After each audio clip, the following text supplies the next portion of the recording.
Shri J R Padmakumar, താങ്കൾ നേരത്തെ പറഞ്ഞല്ലോ സർക്കാർ കടമെടുത്ത് ചെലവാക്കുന്നതിനെ കുറിച്ച്. ശരിയാണ്, കടം അമിതമായി കഴിഞ്ഞാൽ പ്രശ്നമാണ്. പ്രത്യേകിച്ച് ഉൽപാദനപരമല്ലാത്ത കാര്യങ്ങൾക്ക് പണം കടമെടുത്തു കഴിഞ്ഞാൽ ആ ഭാരം കൂടി വരും. ആ വസ്തുത മനസ്സിലാക്കുന്നു. പക്ഷേ കേരളത്തെ സംബന്ധിച്ച് കേരളത്തിന്റെ മുന്നോട്ട് പോക്കിന് എന്ത് ചെയ്യാൻ കഴിയുമെന്നുള്ളത് വളരെ പ്രധാനപ്പെട്ട ചോദ്യമാണ്. നേരത്തെ വരുമാനത്തിന്റെ കാര്യം പറഞ്ഞു. കേരളത്തിന്റെ തനത് നികുതി വരുമാനത്തിൽ കഴിഞ്ഞ വർഷത്തെ അപേക്ഷിച്ച് 22% വർധന ഉണ്ടായിട്ടുണ്ട്. അപ്പോൾ വരുമാനം വർദ്ധിക്കുന്നുണ്ട്. പക്ഷേ അതുകൊണ്ടാവുന്നില്ല. നമ്മുടെ ഈ പറഞ്ഞ വരുമാനത്തിൽ എത്രയാണ് കേന്ദ്രത്തിന്റെ ഷെയർ എന്നുള്ളത് കൂടി ആലോചിക്കുമ്പോൾ നോക്കൂ, കേന്ദ്രാവിഷ്കൃത പദ്ധതികളുടെ പോലും ഗ്രാന്റ് തടഞ്ഞു വെക്കുന്ന, പ്രത്യേകിച്ച് ബ്രാൻഡിങ് നൽകുന്നില്ല എന്നൊക്കെ പറഞ്ഞ് നിഷേധിക്കുന്ന സാഹചര്യമുണ്ട്. ഇപ്പോൾ ഡിവിസിബിൾ പൂളിൽ നിന്നുള്ള നമ്മുടെ റവന്യൂ ഷെയർ വളരെ കുറഞ്ഞിട്ടുണ്ട്.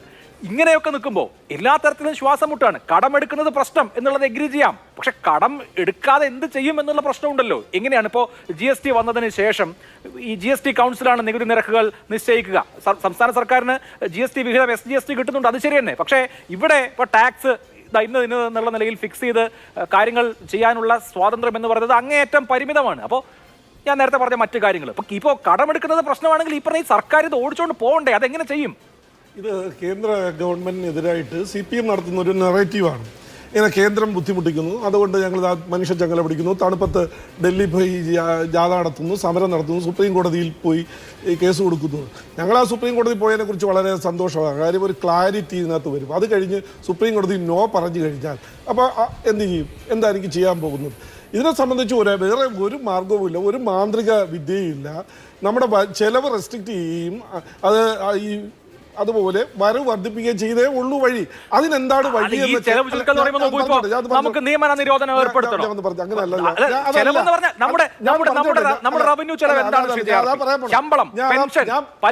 ഞാൻ പറഞ്ഞോട്ടെ, അതാണ് ഞാൻ പറയാൻ പോകുന്നത്. ഒന്ന്, പ്രോജക്റ്റുകളുടെ പ്രൈസ് എസ്കലേഷൻ. എത്ര ശതമാനമാണ് വർധനവ് വരുന്നത്? ഇപ്പോൾ നേരത്തെ ശബരി സൂചിപ്പിച്ചു, പ്രൈസ് എസ്കലേഷൻ. 1000 കോടിയുള്ളത് ചിലപ്പോൾ 2000 കോടിയിലേക്ക് വർദ്ധിക്കുന്നു. നമുക്ക് ചെയ്ത് തീർക്കാൻ കഴിയില്ല. 1000 കോടിയുടെ നഷ്ടം അവിടെ വരുന്നുണ്ട്. CAG റിപ്പോർട്ട് കഴിഞ്ഞ 22 വന്നിട്ടുണ്ട്. 23 വന്നത്.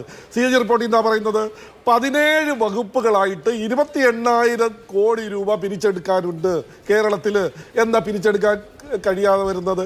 നമുക്ക് ഇപ്പോൾ നമ്മൾ 40% വരുമാനം വർദ്ധിച്ചു എന്നൊക്കെ പറഞ്ഞ് 21, 22 24,000 കോടി രൂപ GST കിട്ടി. 22, 23 30,000 കോടി കിട്ടി. ഈ 23, 24 35,000 കോടി കിട്ടി എന്ന് പറയുമ്പോൾ നിങ്ങൾ ആലോചിച്ച് നോക്കണം. ചെലവിൻ്റെ കാര്യത്തിൽ അരുൺകുമാർ ബഡ്ജറ്റ് ഒന്നെടുത്ത് പരിശോധിച്ച് നോക്കിയാൽ അത് കഴിഞ്ഞ ബഡ്ജറ്റ് എസ്റ്റിമേറ്റ് ഇനി റിവൈസ്ഡ് വരുമ്പോഴേ അറിയാൻ കഴിയും. 2022, 23 ഒരു പ്രൈം സെക്ടറിൽ health, education, police, rural, urban ഈ മേഖലകൾ, എഡ്യൂക്കേഷൻ ഈ മേഖലകളിൽ 2022, 23 അലോട്ട്മെന്റ് കുറവാണ്. അപ്പം നിങ്ങൾ കൂടുതൽ ചെലവാക്കിയിട്ടല്ല, ഇപ്പം ഞങ്ങൾക്ക് ചെലവാക്കാൻ പൈസ കയ്യിലില്ല എന്നുള്ളത് മിസ്മാനേജ്മെൻ്റ് ആണ്. ആ മിസ്മാനേജ്മെൻ്റ് ഒഴിവാക്കണമെങ്കിൽ ചില സാമ്പത്തിക അച്ചടക്കം വന്നിട്ട് നമുക്ക് ഒരുപാട് കാര്യങ്ങളുണ്ട്. അതിപ്പോൾ ഇവിടെ കൂടുതൽ പറയാൻ ആഗ്രഹിക്കില്ല. നമുക്ക് ഒരു മന്ത്രിമാരുടെ പേഴ്സണൽ സ്റ്റാഫിൻ്റെ കാര്യമുണ്ട്. അതുപോലെ ക്ഷേമനിധി ബോർഡുകൾ നമുക്ക് യോജിപ്പിച്ച് കൊണ്ടുപോകാൻ കഴിയുന്ന 20 ക്ഷേമനിധി ബോർഡുകളുണ്ട്. അത് 5 4 ആക്കി കുറച്ചു കൊണ്ടുവരാൻ കഴിയും. അതുപോലെ നമ്മുടെ ദൂരത്ത് എക്സ്പെർട്ടുകളെ കൊണ്ട് കണ്ടുപിടിച്ചിട്ട് അതിന് പരിഹാരം ഉണ്ടാക്കാനുള്ള ശ്രമം നടത്തണം.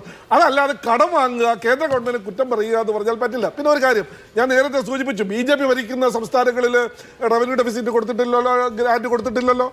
ഏറ്റവും കൂടുതൽ കിട്ടിയത് കേരളത്തിലല്ലേ? എന്തെങ്കിലും ദേഷ്യമുണ്ടെങ്കിൽ ഇടതുപക്ഷ ഗവൺമെൻറ് ദേഷ്യമുണ്ടെങ്കിൽ കൊടുക്കണോ?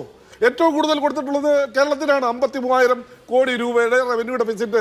ഞങ്ങൾ BJP ഭരിക്കുന്ന UP കിട്ടിയിട്ടില്ല, മധ്യപ്രദേശ് കിട്ടിയിട്ടില്ല, അങ്ങനെ ഒന്നും കിട്ടിയിട്ടില്ല. അപ്പോൾ അതൊന്നുമല്ല. ഫിനാൻഷ്യൽ അതിൻ്റെ വിതരണം എന്ന് പറയുന്നത് പ്ലാനിംഗ് ബോർഡുമായി നമ്മുടെ പ്ലാനിംഗ് കമ്മീഷൻ, നമ്മുടെ ഫിനാൻസ് കമ്മീഷനുമായി ബന്ധപ്പെട്ട് തന്നെയാണ് ചെയ്യുന്നത്. അതൊരു ഒരു വ്യക്തിയുടെ താല്പര്യത്തിനനുസരിച്ചല്ല ചെയ്യുന്നത്. ഈ 5 വർഷം ഇപ്പോൾ നേരത്തെ അടുത്ത 5 വർഷം എത്ര കിട്ടുമെന്നുള്ള കാര്യം ഇപ്പോൾ ഫിനാൻസ് കമ്മീഷൻ 15 വന്നപ്പോൾ തന്നെ അറിയാം. ഈ 5 വർഷം കൊണ്ട് 26 വരെ നമുക്ക് എത്ര കിട്ടും, നമുക്ക് എത്രയാണ് കേന്ദ്ര കിട്ടുന്നത് നേരത്തെ അറിയാം. അതനുസരിച്ച് അവാർഡിന്റെ കാര്യം പറയുമ്പോൾ നോക്കൂ, ശ്രീ JRP കഴിഞ്ഞ ദിവസം പത്രത്തിൽ വന്നൊരു വാർത്തയാണ്. നീതി ആയോഗ് CEOയുടെ വെളിപ്പെടുത്തൽ.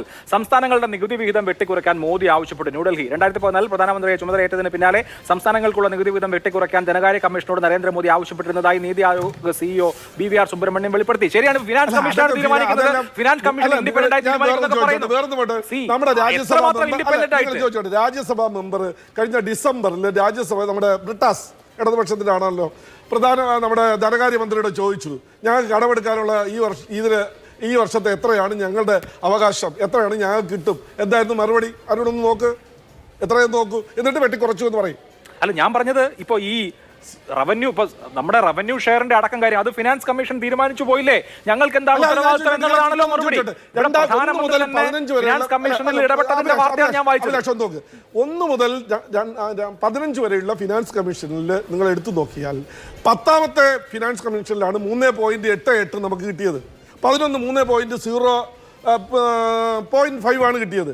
അത് കഴിഞ്ഞ് വന്ന പിന്നെ ഞങ്ങളുടെ NDA ഗവൺമെന്റ് 14ാം ധനകാര്യ കമ്മീഷൻ വരുമ്പോൾ ഈ 32% ആയിരുന്നത് 42% ആയപ്പോഴാണ് നമുക്ക് ചെറിയൊരു ഈ ഇൻക്രീസ് ഉണ്ടായത്. ബാക്കി ഡിക്രീസ് ആണ് എല്ലാ സംസ്ഥാനത്തും ഇങ്ങനെ നമുക്ക് കുറഞ്ഞാണ് വന്നത്.